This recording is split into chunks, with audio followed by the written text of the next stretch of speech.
Esse é o Mundo em Revolução e nós vamos falar sobre a situação na Ucrânia hoje, dia 2 de novembro de 2023. São 8 horas da manhã aqui no Rio de Janeiro, 1 hora da tarde lá em Kiev, no momento que eu gravo esse vídeo. E os ucranianos tentaram ontem um ataque contra o quartel-general das forças russas aqui em Kherson. Tentaram pegar o general Teplinsky.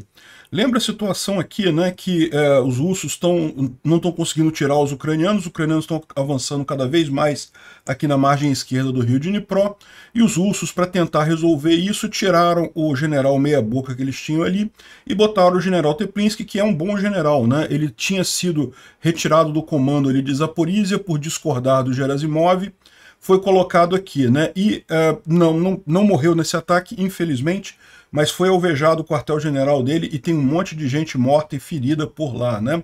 Excelente, que já deixa o cara esperto, tomara que na próxima acerte. Houve algum avanço ucraniano aqui também na região de Robotyne, e a grande surpresa foi uma tentativa russa aqui em Vuhledar.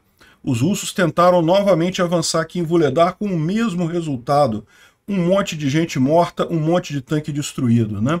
Também aqui em Marinka houve tentativa russa de avanço com fracasso, e aqui também em Avdiivka, mais uma vez os russos tentaram avançar com fracasso. Ou seja, juntando tudo isso, mais uma vez tivemos um dia com enormes perdas russas, quase 1000 soldados russos mortos aí nesses vários pontos aqui da linha de frente, né?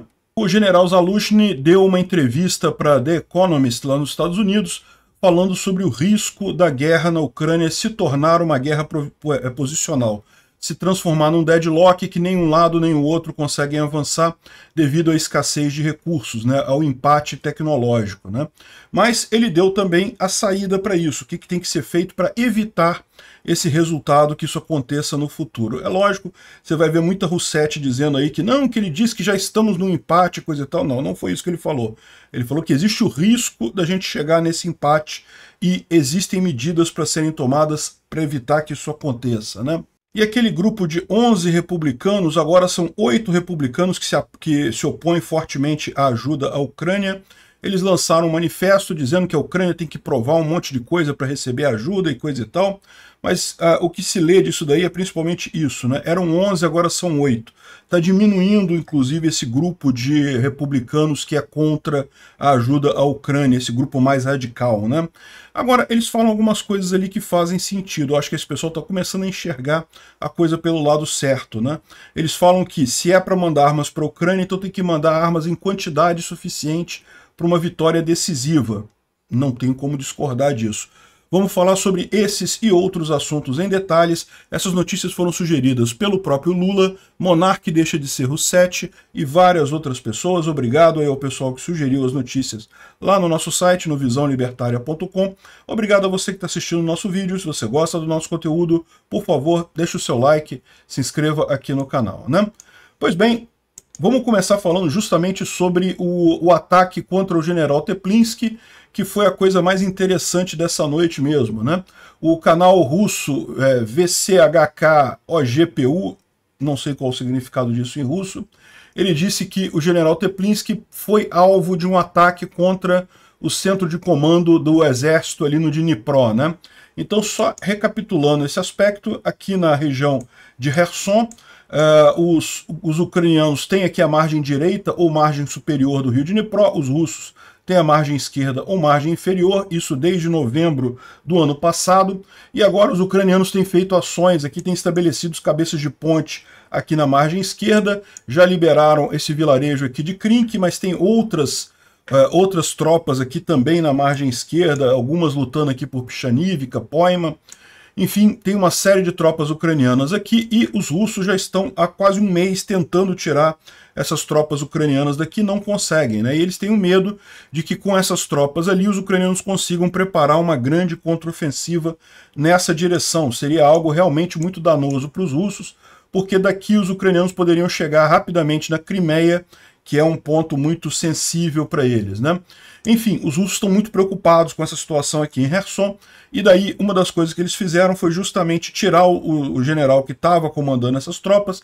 Veja, todas as tropas aqui na margem esquerda do Dnipro são tropas fracas, né? Porque justamente os russos contavam com a defesa do próprio rio. O rio é um obstáculo formidável, né? Dificulta a ação ucraniana, então eles se davam o luxo de botar pessoal recém-mobilizado, pessoal pouco experiente e outros grupamentos que estavam muito destruídos de outras batalhas, então sobravam poucos soldados, eles botaram nessa região aqui. E agora esse pessoal todo está sob o risco de ser dominado pelos ucranianos, né? Então eles botaram o Teplinsky, que era o general que cuidava da linha de frente aqui em Zaporísia até o início do ano, na verdade. E por que ele saiu daqui? Ele saiu daqui justamente porque ele reclamou que as tropas da linha de frente não estavam sofrendo rotação, então os russos estavam ficando muito cansados, estavam todos muito pessimistas e coisa e tal.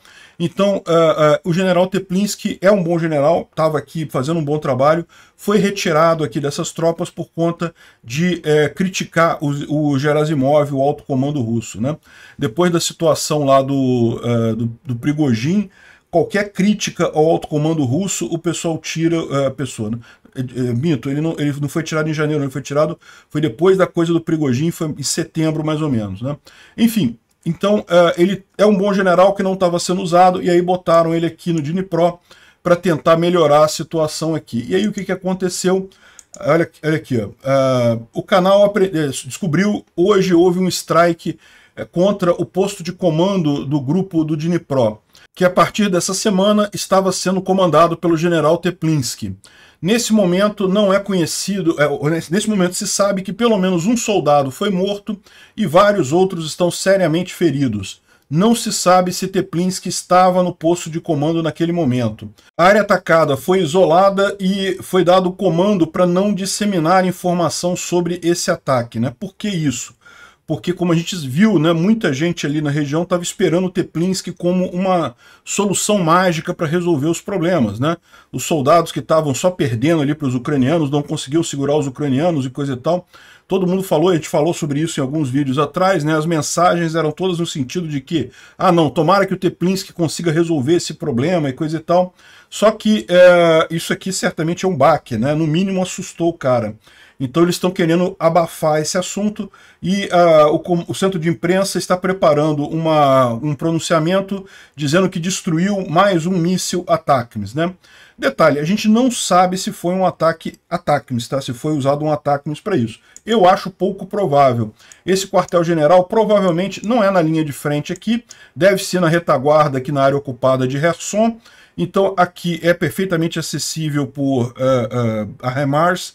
Os ucranianos têm usado HIMARS aqui em Skadov, Lazurny, em toda essa região aqui. Então, não acho que tenha sido ATACMS, mas não sei, né? Pode ser, né?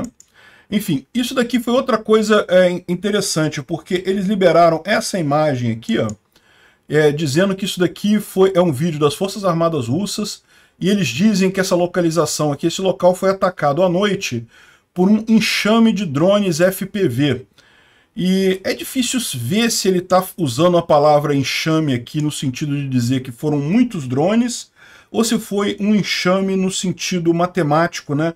Porque existe uma forma de você programar os drones FPV na forma de um enxame, né? Isso é uma coisa que tanto os russos quanto os ucranianos têm tentado fazer, que ao invés de você ter que ter um operador para cada drone FPV, né, que é a situação mais comum, cada um tem lá um operador guiando o seu drone FPV. Ao invés disso, você tem um operador que guia o enxame inteiro, então ele guia todos os drones nisso daqui, né? Lógico que tem uma série de dificuldades nisso daí, porque cada drone tem que ser capaz de desviar de obstáculos próximos a si, né? Que não vai ser o mesmo comando para todo o enxame de drones. Mas enfim, então eles falam aqui que foi atacado por um enxame de drones FPV. Talvez eles quiseram dizer apenas que foram muitos drones. Tinha um monte de operador, não era um enxame no sentido matemático, mas um enxame realmente porque eram muitos apenas, né? E isso aqui mostra, então, muita explosão, coisas pegando fogo, veículos pegando fogo e coisa e tal, nessa região aqui em Kherson também, né? Então, a gente não sabe se isso aqui tem alguma coisa a ver com esse ataque ao general Teplinsky, né? Se foi isso, porque, de novo, eles estão dizendo aqui que foi ATACMS. Quer ver se eu tirar minha cabeça daqui, ó? Eles falam em mísseis ATACMS aqui, mas isso não quer dizer que tenha sido ATACMS, né? Isso aqui o russo está dizendo que foi um ataque, mas eu não sei se isso teria realmente se seria isso, né? Bom, uma outra informação interessante dessa vez sobre os ataques que aconteceram ontem e anteontem, nos últimos dias aqui na Crimeia, né? Ontem, vocês lembram, teve até a ponte da Crimeia com fumaça e coisa e tal, teve um monte de ataque ontem, e aqui a gente tem a tradução aqui de um post russo falando que, aqui ó, hoje à noite teve um ataque com mobiletes, é aquele drone, o drone Beaver ucraniano, né, que é um equivalente ao drone Shahed 136 iraniano que é usado pelos russos, né? Então houve um ataque de drones na região ocupada da Crimeia. Pelo menos 2 chegaram em Krasnoperekopsk, que é perto do depósito de óleo, bem como Pervomaisk, e onde o local onde chegou o drone foi isolado essa manhã. Krasnoperekopsk é aqui, é uma região muito sensível para os russos, porque é justamente na passagem que você tem aqui entre a Crimeia e o sul da Ucrânia, né? A Crimeia é uma península, mas na verdade ela tem um ponto aqui bem curto de passagem, aqui uma única estrada grande, aqui na verdade são 2 estradas, mas a outra é pequena, uma estrada grande aqui que passa uma linha de trem e coisa e tal, e Krasnoperekopsk é justamente essa unidade aqui militar que tem nessa região, que é muito visada, porque é com ela que os russos tentam defender a invasão deles dessa área aqui, né? Essa área aqui é tudo da Ucrânia, mas os russos estão ilegalmente aqui e tentam defender essa ocupação deles a partir de Krasnoperekopsk. E aí eles dizem aqui que teve pelo menos dois drones que atingiram esse distrito militar, perto do depósito de óleo, talvez visando o depósito de óleo. Lembrando também que isso daqui é um russo falando, então ele pode estar tentando dizer que não atingiu o depósito de óleo, não foi nada não. Pode ser que tenha atingido de fato o depósito de óleo, né? Também teve explosões no distrito de Henichesk. Henichesk é aqui perto, Henichesk é aqui, ó, essa outra cidade aqui no sul de Kherson. E também ontem, na tarde de ontem, foguetes desconhecidos atingiram a área do vilarejo de Stelkov em um dos quartéis generais do grupo do Dnipro. Então, provavelmente o que ele está falando aqui, ou seja, o que ele está falando aqui é provavelmente o ataque ao general Teplinsky. Só que aqui ele diz aonde é o quartel-general. É em Strelkov. Strelkov é aqui, ó. E aí realmente a coisa começa a mudar de figura. Strelkov é aqui. Aqui é que está o quartel-general, onde supostamente o Teplinsky poderia ter sido atingido.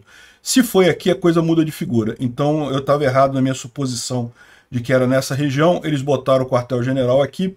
Aqui realmente dá para ser Storm Shadow ou dá para ser o ATACMS. Então é possível que tenha sido mesmo o ATACMS aqui, muito embora eles dizem que não sabem que tipo de foguete que atingiu essa coisa, né? Ele fala aqui, ó, deve ser notado que armas pequenas e todo o desenvolvimento é uma área muito densa. Isso aqui, tipicamente, são nomes de cidades ucranianas que o tradutor se confunde, tenta traduzir o nome da cidade, né? Como ele estava falando aqui de Strelkov, eu acredito que ele está dizendo justamente isso. Deve ser notado que a área de Strelkov e toda a região ali de Henichesk é uma região muito cheia de defesas antiaéreas russas, principalmente M2 Biches e S-300 também, né?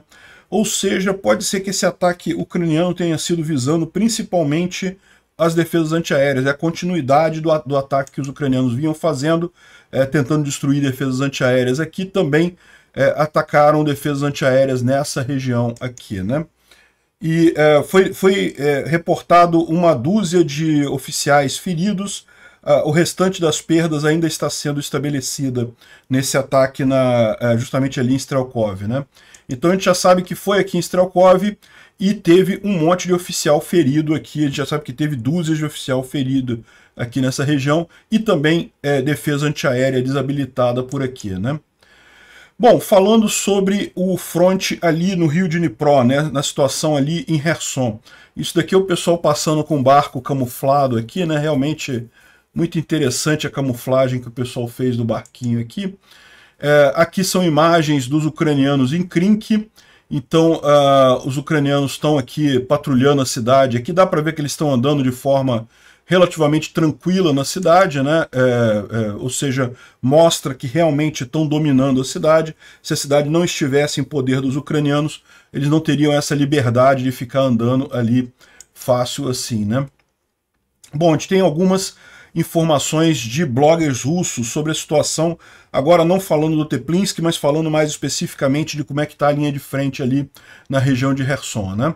E o Diário de um Paraquedista fala que a informação está vindo da direção de Kherson e eles viram cinco barcos inimigos indo em direção às ilhas. A julgar pela geografia, o inimigo, no caso os ucranianos, estão reforçando as forças em Krink. Irmãos, nós estamos preparando para encontrar com artilharia muito pesada, né? E, de fato, os russos ontem fizeram um grande bombardeio com bombas, com aviões, talvez já uma ordem do Teplinsky, né, para tentar desalojar os ucranianos ali, tanto na margem esquerda quanto na margem direita do Dnipro. Mas não teve nenhuma mudança significativa depois disso não, né? E depois teve outra mensagem, essa mensagem aqui ó, foi desse Diário do Paraquedista ontem, tá? Dia 1º de novembro, ontem. Hoje ele botou outra mensagem dizendo que continua o mesmo problema. Então tá aqui a mensagem dele. Os esforços do inimigo para cruzar o Dnipro continuaram. Isso é devido à retenção de parte de Krinsk. O inimigo não está apenas planejando cruzar o rio para transferir reservas e reforços para Krink, mas também para expandir o território na direção de Kozak-Larehy, né? Então, se você olhar aqui, Krink é esse vilarejo aqui que está na mão dos ucranianos, né? Não apenas o vilarejo, mas toda essa área aqui para trás, todas essas ilhas aqui, é todo o esforço para transferir tropas para cá, né? E agora, aparentemente, segundo os russos, ele está expandindo essa ocupação em direção a Kozak-Larehy, ou Campo dos Cossacos, né, que é o nome dessa outra cidadezinha aqui. Essa cidadezinha aqui, esse vilarejo aqui, já tinha sido alvo de uma cabeça de ponte ucraniana. Os ucranianos dominavam toda essa área aqui ao sul de Kozak-Larehy, e agora estão vindo pelo norte aqui também, ameaçando a cidade, né? No dia anterior, as forças aéreas russas atacaram Krink com bombas aéreas, como eu tinha falado, né? Bombardearam não só a margem esquerda, como a margem direita. O inimigo atacou o quartel-general das forças do Dnipro. Teplinsky não foi ferido, ou seja, não foi ferido é o que eles estão dizendo, né? Mas de qualquer forma levou um susto do caramba e teve um monte de oficial dele que foi ferido sim, né? Segundo, aqui a Astraia está falando de reportes ucranianos agora. Segundo esses relatórios ucranianos, as Forças Armadas da Ucrânia repeliram duas tentativas russas de recapturar posições perdidas na direção de Krink, né? Repara, não é recapturar a cidade, é que os ucranianos continuam expandindo a área que eles dominam aqui. Os russos perderam algumas posições, tentaram retomar essas posições e não conseguiram, né? O inimigo foi observado utilizando jipes e veículos leves blindados ao invés de tanques, né? Mas isso não melhorou a situação deles, ou seja, os ucranianos continuam ali, Krink, continuam aumentando a área que eles estão ocupando ali na margem esquerda do rio Dnipro, né? Bom, tem uma outra informação aqui, o inimigo confirma que as Forças Armadas da Ucrânia estão expandindo o controle do território ali na região de Krink, né? Aqui, ó, na direção do Kherson, Crimeia, as Forças Armadas da Ucrânia, com apoio de artilharia, continuam os ataques na margem esquerda, próximo de Poima, Pechanivka e Krinsk. Pelo menos no último desses vilarejos, eles conseguiram expandir a sua cabeça de ponte. Então isso daqui é um blogger russo que está confirmando o que ela disse. Na região de Krink, os ucranianos conseguiram expandir ali a cabeça de ponte, conseguiram expandir a área que eles dominam ali naquela região. Na direção de Zaporizhia, ou seja, está falando aqui de Robotny, unidades ucranianas conseguiram também expandir a zona de controle a oeste do vilarejo de Robotny. Ações similares em Novoprokopivka e Verbove não tiveram sucesso, né? Então aqui ele já está falando também da situação aqui na outra parte da linha de frente, aqui em Robotny. Avançaram aqui para oeste de Robotny. A gente já tinha falado sobre isso ontem, né? Ontem não, acho que foi anteontem. Os ucranianos já estão chegando aqui em Kopani, esse outro vilarejo aqui próximo de Robotny para oeste. É muito importante eles alargarem esse saliente aqui. Esse saliente tem o objetivo de chegar a Tokmak, mas se ficar uma coisa muito comprida aqui, você pode ter a fragilidade nos flancos, né? Os russos podem atacar pelos flancos e isolar os ucranianos aqui. Essa informação, aparentemente, ele tirou do blogger do Argonzo, né? O Argonzo que desenha essas setinhas aqui meio estranhas, e aqui ele está dizendo que na direção de Zaporizhia, depois de muito bombardeio, depois de uso de artilharia intensivo, unidades ucranianas conseguiram expandir o controle para oeste do vilarejo de Robotny, né? Robotny, mais uma vez ele está traduzindo aqui, tentando traduzir para inglês o nome, né? Ações similares em Novoprokopivka e Verbove não tiveram sucesso, né? Ou seja, eles estão dizendo que teve um pequeno avanço aqui em Robotny. Mas a grande questão da noite de ontem, ou do dia entre ontem e hoje, é justamente que houve 930 mortes russas de ontem para hoje, no dia 1º de novembro até esse momento. E é um número grande, né? A gente tem acompanhado o número de mortes russas aqui. Para chegar a 1000 mortes, é só quando tem realmente uma ofensiva russa falhada, alguma coisa assim. E até aqui a gente não viu isso, né? É lógico, os ucranianos aqui estão matando um monte de russo, aqui em Kherson também, mas tipicamente para chegar nesses números tão grandes assim é porque está acontecendo alguma coisa maior aqui nessa história, né? A Avdiivka está relativamente calma. O que está acontecendo que tem um monte de russo morrendo? Morreu um monte de russo ontem, né? E a resposta é Vuhledar, meu amigo. Olha só, hoje saiu o comunicado das forças ucranianas, o próprio general Zelensky falou que os russos tentaram fazer um avanço ali em Vuhledar. Vuhledar é essa cidadezinha aqui, né, na região de Donetsk, mas mais para o sul, né? A Avdiivka está aqui, a cidade de Donetsk está aqui, Vuhledar está aqui. Na verdade, é mais uma cidadezinha de mineração de carvão. Aliás, Vuhledar, se não me engano, é carvão, alguma coisa assim. Aqui são as minas de carvão que tem na região aqui, né? Tem terricons aqui também e coisa e tal. E aqui, então, é a cidade de Vuhledar. Os russos já tentam tomar essa cidade há muito tempo e não conseguem. Ano passado destruíram uma brigada inteira tentando tomar Vuhledar e não conseguiram. E aparentemente agora, novamente, houve uma tentativa do inimigo, no caso dos russos, de avançar ali em Vuhledar, mas os soldados nossos conseguiram parar isso e causar grandes perdas no inimigo. Dúzias de veículos, muitos mortos e feridos. E, além disso, as ações defensivas em Avdiivka continuam, né? Ou seja, em Avdiivka continua a mesma ação, mas é a mesma ação de ontem. Ontem parece que teve só 630 russos mortos, então não foi a Avdiivka que fez a diferença. Provavelmente isso daqui foi justamente Vuhledar, né? E já tem aqui as primeiras imagens que estão chegando lá de Vuhledar. Os ucranianos conseguiram repelir esse avanço, essa tentativa de avanço russo, e pelo menos 10 veículos armados russos foram destruídos nessa tentativa, né? Então dá para ver aqui as imagens de mais um monte de tanquezinho russo em Vuhledar destruído, né? Aqui é lógico, se a gente tem a confirmação visual de que 10 blindados foram destruídos, provavelmente o número total de blindados destruídos foi muito maior do que isso, né? Mas 10 a gente já tem confirmado aqui. Isso aconteceu no dia de ontem, dia 1º de novembro, e a gente está tendo a informação agora, ou seja, essa grande morte russa é por conta de Vuhledar mais uma vez, né? Agora, falando de Avdiivka mais aqui para cima, aliás, é sempre importante ressaltar isso, né? Avdiivka é muito parecido com Vuhledar. Por quê? Porque o centro da cidade fica no alto. São cidades altas, tanto Vuhledar quanto Avdiivka. E você ainda tem aqui, ó, em Avdiivka, um conjunto de prédios residenciais aqui que os ucranianos usam como fortaleza, né? Os ucranianos usam os prédios como um grande castelo no alto de uma cidade que já fica no alto. É exatamente a mesma vantagem que tem aqui em Vuhledar, tá vendo? Vuhledar fica no alto também, e ela tem um conjunto de prédios altos aqui que os ucranianos usam como uma fortaleza. Então você tem aqui uma ampla área que vazia os russos. Para chegar em Vuhledar, eles têm que avançar por aqui. No que eles avançam, os ucranianos conseguem identificar e conseguem fazer o estrago enorme aqui, né? Esse é um dos motivos que eu falo porque que a Avdivka não vai ser como Bakhmut. A Avdivka é mais parecida com Vuhledar do que com Bakhmut, né? Bakhmut, ao contrário, é uma cidade que fica num vale, ela fica no fundo, né? Então as defesas principais eram ao redor da cidade. Quando os russos tomaram os flancos, os ucranianos não tinham como manter a cidade. A Avdivka não, a Avdivka, a parte central, é a parte mais alta. Teve mais tentativa de avanço russo aqui, mas também sem sucesso, né?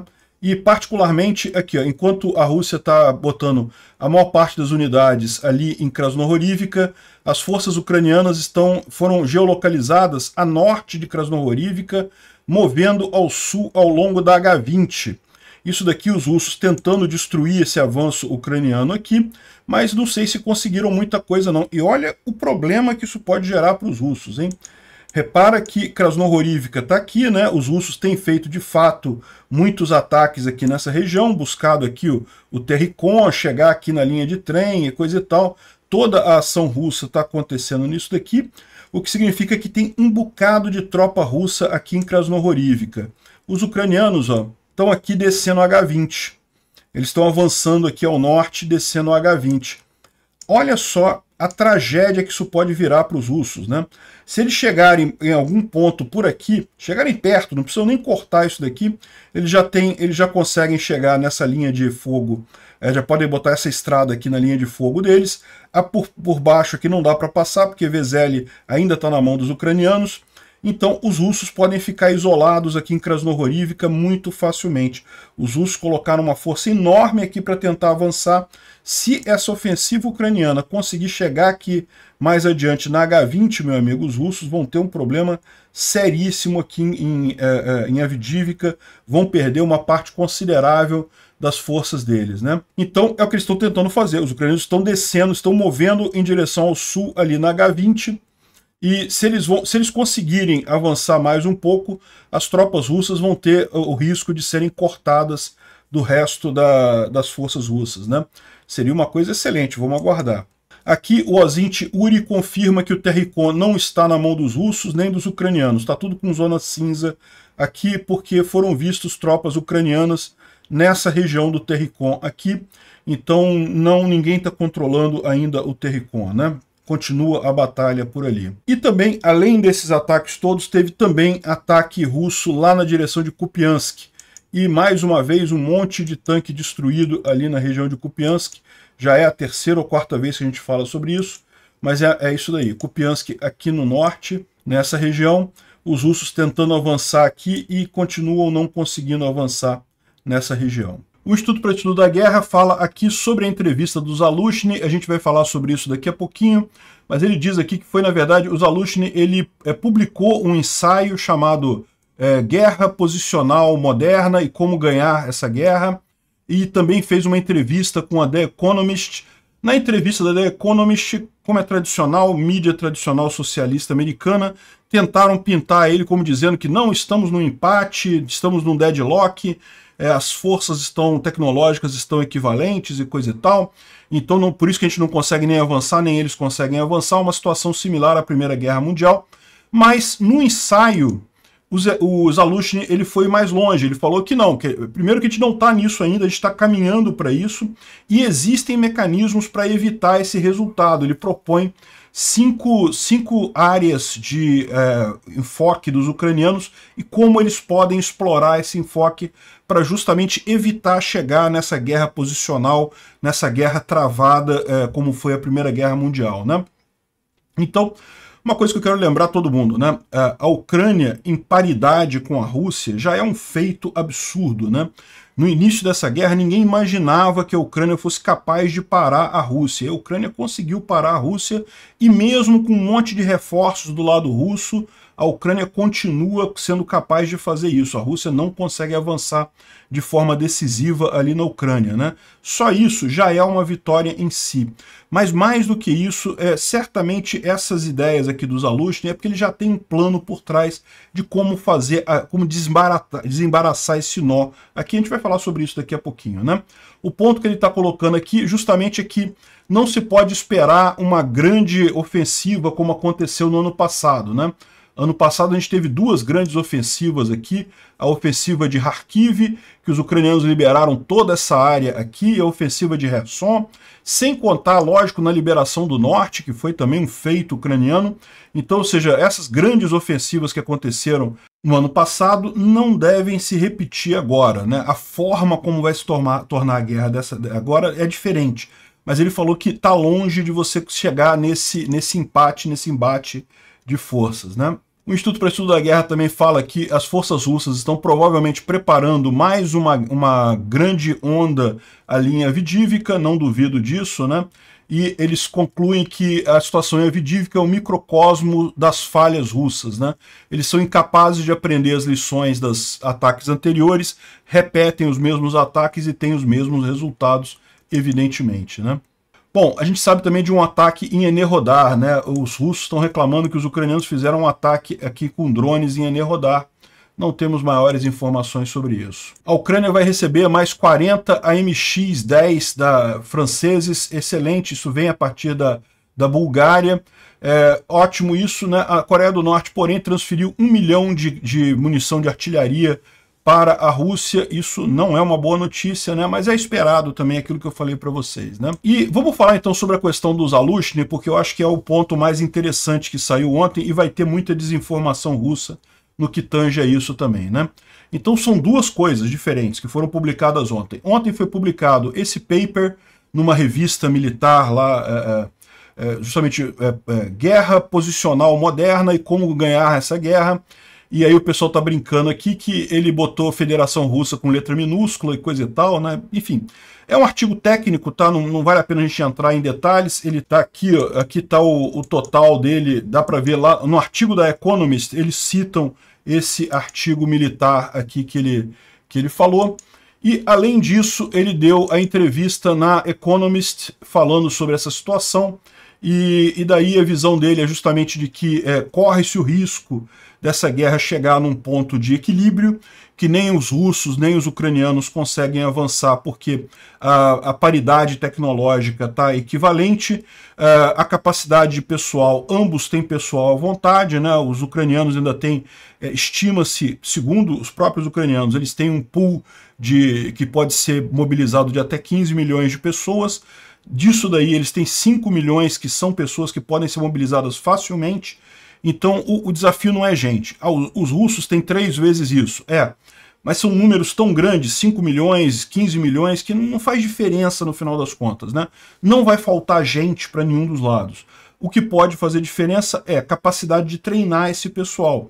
Treinar tanta gente assim não é fácil. Então, isso é um dos pontos, inclusive, que o Zalushny coloca, né? Ele fala que existem 5 pontos-chave que a Ucrânia tem que investir agora para evitar que essa guerra estacione, que essa guerra fique travada, nenhum dos dois lados consiga avançar, né? Um desses pontos é justamente a capacitação de mobilização e treinamento de pessoal. Tem que ter isso de uma forma muito ativa, né? Segundo esse artigo aqui da Euromaidan Express, ele fala aqui sobre a situação o que é preciso para a Ucrânia ganhar essa guerra. Então, uma coisa importante, já tem muita Rousseff falando assim, não, o cara já admitiu que a guerra empatou, que não vai conseguir avançar mais, que não sei o que lá. É lógico que eles iriam fazer isso porque eles querem convencer os americanos de que não, acabou, não tem chance de avançar. Mas não foi isso o tom. Esse tom é o tom da Economist. Se você ler o artigo militar, né, ele fala lá justamente que, na verdade, a ideia que ele tem para evitar esse deadlock, para evitar essa coisa de equilíbrio, é justamente isso. Olha só, ponto 1, construir reservas. Principalmente treinar reservas. Isso vai ser uma coisa muito importante para os ucranianos fazerem, porque, como eu falei, gente, os dois países têm à vontade, tanto a Rússia quanto a Ucrânia. A chave é a capacidade de treinar esse pessoal. Conseguir superioridade aérea. Isso é um outro ponto que é fundamental para os ucranianos. Isso deve ser resolvido com a chegada dos F-16. Os F-16 têm um alcance muito maior do que os aviões russos, então devem dar para os ucranianos, pelo menos na linha de frente, a superioridade aérea, e isso é fundamental, né? melhorar a contrabateria, né? A contrabateria, como eu expliquei para vocês, é a situação em que quando a artilharia do inimigo atinge a sua posição, você calcula a trajetória do projétil que foi usado, então você descobre de onde veio esse tiro e você usa a sua artilharia para destruir a arma de artilharia do inimigo, né? Os ucranianos já têm uma vantagem nisso hoje, quando tem as armas ocidentais, porque essas armas elas são mais precisas e têm um alcance maior que o dos russos, né? Mas infelizmente o número delas ainda não é tão grande assim. Então a ideia dele aqui é melhorar isso ao longo da linha de frente toda, né? Modernizar sistemas de guerra eletrônica. Isso é outra coisa que é fundamental. Drones viraram armas dos dois lados e, lógico, os ucranianos também sofrem com os drones Lancet russos. Os ucranianos têm vantagem aí também, tá? Mas é importante avançar nisso daí. E arrumar tecnologia para lidar com campos minados gigantes. Isso foi o grande obstáculo que eles encontraram ali na região de Robotny. Avançaram muito devagar exatamente pela questão dos campos minados gigantes, né?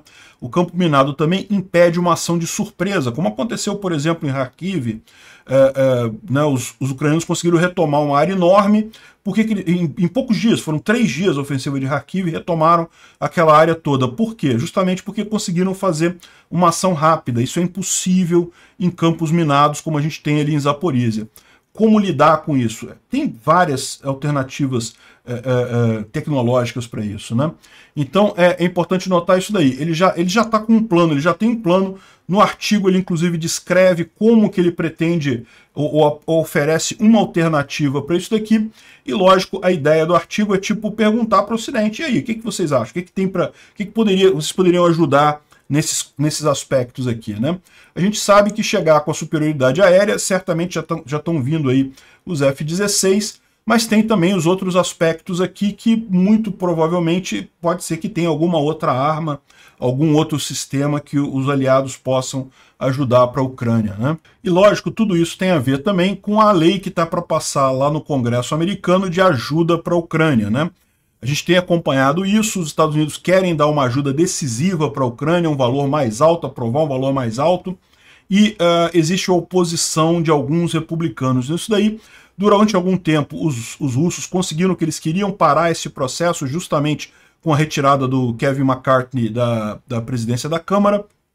Agora já tem um novo presidente da Câmara, já tem o Speaker of the House, e os republicanos tentaram colocar uma outra lei separando o financiamento da Ucrânia de Israel, mas o Senado já prometeu que vai